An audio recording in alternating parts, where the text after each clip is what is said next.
धर्म जागरण की यात्रा को लेकर जागेश्वर धाम से ये पुजारियों का जत्था तमाम श्रद्धालुओं के साथ आगे बढ़ चला है और उसका पड़ाव अलकनाथ मंदिर, नाथ नगरी के जो ये पावन मंदिर है, प्राचीन मंदिर, वहां पर हुआ है। और उसके बाद अब ये यात्रा आगे की ओर बढ़ रही है। हमारे साथ मुख्य पुजारी जी मौजूद हैं जो इस यात्रा में जो नैमिषारण्य तक जाएंगे जागेश्वर धाम से, और उसके बाद उन्होंने कहा है कि सनातन धर्म आयोग का गठन किया जाए। इस मांग को लेकर महाकुंभ भी जाएंगे। तो क्या कुछ उनकी पूरी मांगे हैं, आइए जानते हैं।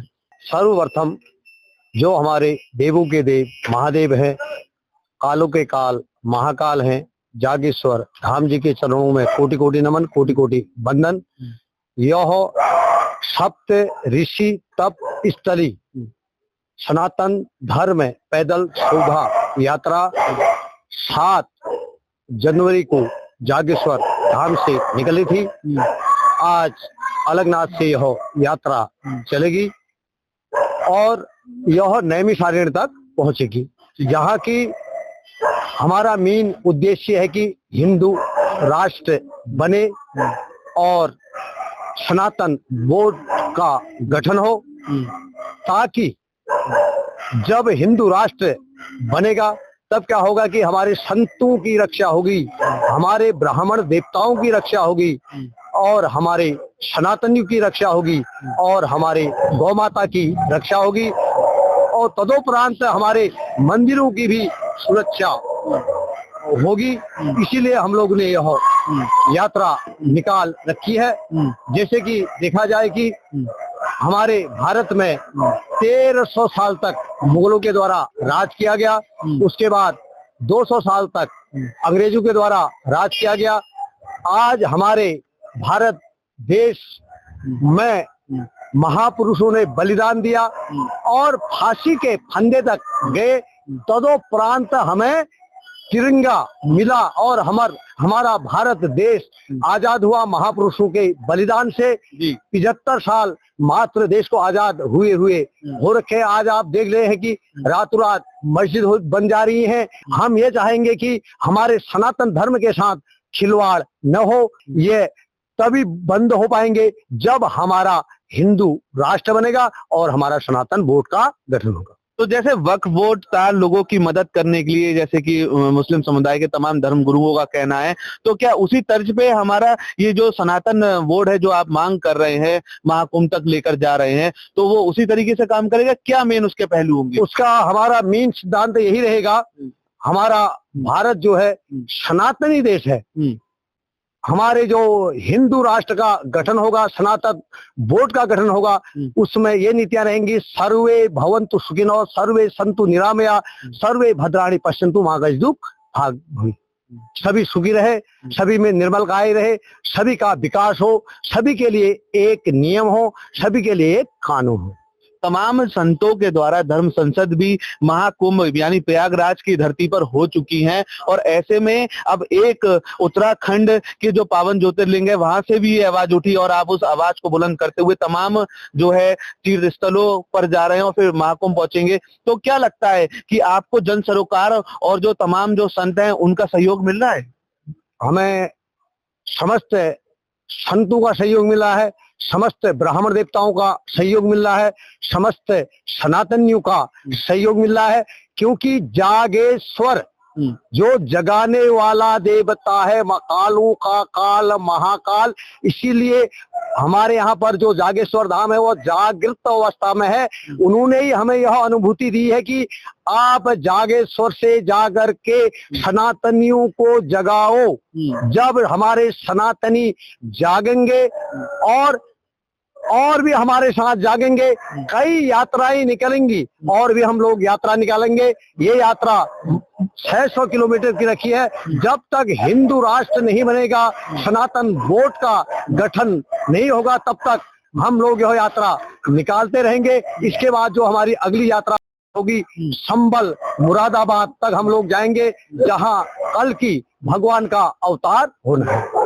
तो ये पूरा जो रूट रखा गया है, तो ये जागेश्वर से जो आपने बताया शुरू हुआ था, आज बरेली पहुंचा, तो आगे कहां तक जाएगा और कहां से चला था और कब चला था? यह चला था 7 जनवरी को और 7 फरवरी को यह नैमिषारण्य तीर्थ में जाएगा, जहां पर 88,000 ऋषि मुनियों के द्वारा सनातन धर्म के बारे में बताया गया। और सनातन जो कि सदा रहने वाला ही सनातन है, तो वहां पर यज्ञ किया जाएगा। हम अपने परम आराध्य इष्ट देव, देवों के देव महाकाल जागेश्वर धाम जी से निवेदन करेंगे कि अति से अति शीघ्र हमारे हिंदू राष्ट्र का निर्माण हो, हमारे सनातन बोर्ड का गठन हो, ताकि हमारा संत समाज सुखी रहे, हमारी गौ माता सुखी रहे और हमारे समस्त सनातनी सुखी रहे। क्या लगता है आपको कि सरकार अगर नहीं मानेगी तो फिर क्या करने वाले हैं संत? संत क्या करेंगे?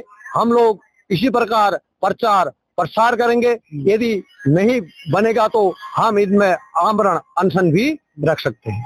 अच्छा, सरकार तो लगातार ऐसा कह चुकी है कि सबका साथ सबका विकास, और ऐसी कोई भी बात नहीं है कि जहां पर हिंदू राष्ट्र की बात हो। और देखा जाए तो केंद्र सरकार में मोदी सरकार बैठी हुई है, तो आरएसएस की पृष्ठभूमि माना जाता है भाजपा को, तो वो भी साफ तौर पर मना कर चुकी है और मुस्लिम प्रेम को जागृत करती हुई दिखा रही है। इसमें जैसे आपने मुस्लिम वाली बात कही, मैं आपको पहले ही बता चुका हूं कि सर्वे भवन्तु सुखिनो सर्वे सन्तु निरामया सर्वे भद्राणि पश्यन्तु मा कश्चित् भागवत। यहाँ पर हम ये चाहते हैं कि एक नियम एक कानून हो। हम ये नहीं कह रहे कि उनसे आप देश से चले जाओ या इस देश में मत रहो। जो नियम हमारे लिए हो वो नियम उनके लिए भी लागू हो, ये कहना है आपका? हाँ। तो जैसे जब आपने कहा सनातन धर्म आयोग का गठन किया जाए, तो सनातन धर्म आयोग किस मंशा को लेकर हम लोग यहाँ पर ये जो है उसको गठित करेंगे? क्या जैसे वक्फ बोर्ड उनका अपना एक मुस्लिम पर्सनल लॉ बना हुआ है और इधर हम सनातन आयोग की बात करेंगे, तो ऐसा नहीं लगता कि कुछ आपस में मतभेद पैदा होगा? इससे कोई भी मतभेद नहीं हो सकता है। यदि मुस्लिम वक्फ बोर्ड बन सकता है तो क्या सनातन बोर्ड नहीं बन सकता है? तो जो जैसे कि मुसलमान वक्फ बोर्ड है वह मुसलमानों के लिए काम कर रहा है, तो हमारा जो हिंदू सनातन बोर्ड बनेगा वह सभी सनातनियों के लिए काम करेगा। इसमें क्या आपत्ति है? इसमें तो किसी को आपत्ति होनी नहीं चाहिए। तो इसको क्या लगता है कि जो लगातार जिस तरीके से मांगे उठ रही हैं, बागेश्वर धाम से भी एक धर्म यात्रा निकली थी, उसमें भी तमाम संत और जो है श्रद्धालु जुड़े थे और वो लंबी यात्रा चली थी। अब जागेश्वर धाम से ये यात्रा निकली है, तो कहीं ना कहीं दोनों की मंशा और जो मंथन है वो एक ही है। ऐसा है जैसे धीरेन्द्र शास्त्री जी के द्वारा सनातन के लिए यात्रा निकाली गई, उन्होंने बड़ा ही सुंदर कार्य किया। यह हमारे जो नौजवान सनातनी है उन्हें सीख लेनी चाहिए और सभी सनातनियों को एकजुट होना चाहिए। जब सभी सनातनी एक होंगे तभी हमारे सनातन बोर्ड का भी निर्माण होगा और हिंदू राष्ट्र का भी निर्माण होगा, जिसमें कि समस्त सनातनी समस्त भारतवासी सुखी रहे। तो आपने देखा ये हमारे साथ मोहन भट्ट जी हैं जो मुख्य पुजारी हैं और जो जागेश्वर ज्योतिर्लिंग से ये यात्रा महाराज की शुरू हो चुकी है सनातन धर्म आयोग के गठन को लेकर और सनातन धर्म जन जागरण को लेकर। ये यात्रा सबसे पहले जागेश्वर धाम से नैमिषारण्य पहुंचेगी, जिसमें विभिन्न पड़ावों में होते हुए आज नाथ नगरी बरेली ये यात्रा पहुंची थी और उसके बाद अब अगला पड़ाव जो महाराज का बता रहे हैं वो लखनऊ रोड होते हुए सीतापुर यानी नैमिषारण्य के लिए जाएगी और उसके बाद वहां से सनातन धर्म आयोग की मांग को लेकर ये यात्रा आगे बढ़ेगी प्रयागराज महाकुंभ की ओर और वहां पर संतों के साथ बैठकर मंथन होगा कि सनातन धर्म आयोग का गठन किया जाए, सरकार से बात की जाएगी। आप देख रहे हैं the leader Hindi, camera person Noman के साथ द लीडर हिंदी के लिए अंश माथुर, खरी बात मजबूती के साथ।